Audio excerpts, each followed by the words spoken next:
শিবিরের বর্তমান সভাপতি তিনি দুইটি স্ট্যাটাস দিয়েছেন এবং ওনার স্ট্যাটাসগুলো একদম ভুলে ভরা প্রোপাগান্ডা, মিথ্যাচার এবং এই যে ভোট গণনা যে হচ্ছে এই পুরো প্রক্রিয়াকে তিনি আরও জটিল করছেন এবং প্রশ্নবিদ্ধ করছেন।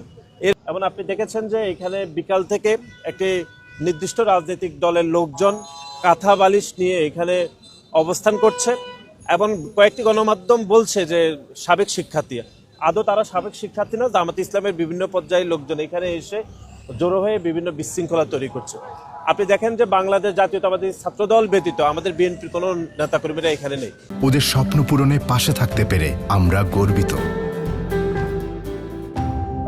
হ্যাঁ, ছাত্রদলের জগন্নাথ বিশ্ববিদ্যালয়ের বাইরে নেতাকর্মীরা রয়েছে, এটি সত্য, কিন্তু আমাদের মূল দলের কোনো নেতাকর্মীরা নেই। আমরা সবসময় দাবি জানিয়ে আসছিলাম যে ভোট গণনার যে প্রক্রিয়াগুলো সেটি ম্যানুয়ালি করার জন্য, কারণ আমাদের দেশের যে প্রক্রিয়াগুলো অনুসরণ করা হয় সেগুলোতে অনেক সময় ভুল ত্রুটি হয়ে থাকে।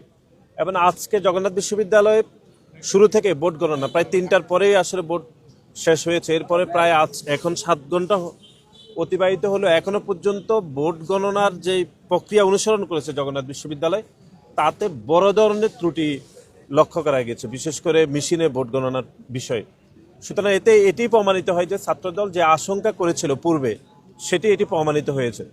এখন বিশ্ববিদ্যালয় যে সিদ্ধান্ত নিয়েছে যে এটি প্রথম ম্যানুয়ালি গণনা করবে, ম্যানুয়ালি গণনা করার পরে কোনো একটি ডিপার্টমেন্টকে মার্জিন করে তারপর এটি আবার মেশিনে দিবে, 2 মেশিনে দেওয়ার পরে যেটি কাছাকাছি আসবে সেই মেশিনে দিয়ে এটি আবার করা হবে।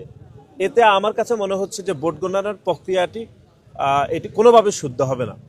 প্রথম থেকে যদি বিশ্ববিদ্যালয় প্রশাসন ভোট গণনার বিষয়ে যদি ম্যানুয়ালি করতো তাহলে আমার মনে হয় এতক্ষণে ভোট গণনা আসলে শেষ হয়ে যেত, কারণ এখানে শুধুমাত্র একটি মেয়েদের হল, এর বাইরে কিন্তু শুধু সেন্ট্রাল যে ছাত্র সংসদ নির্বাচন, সুতরাং এতক্ষণে এটি শেষ হয়ে যেত।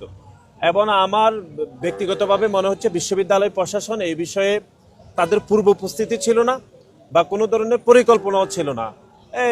একটি নির্বাচন করার দরকার, তারা এটি করছে।